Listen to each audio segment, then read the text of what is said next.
bumabalik ang mga alaala sa isang pamilyar na pabango, sa mga sauladong kanta, sa mga lugar na dating tapuan.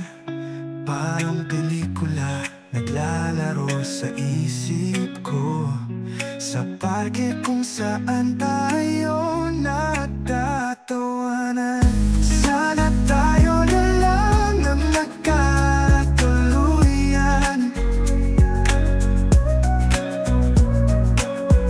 Sana tayo na lang ang nagmahalan.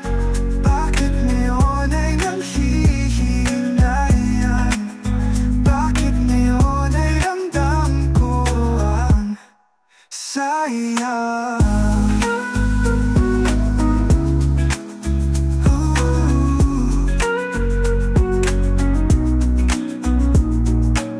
Muling balik ang nakaraan.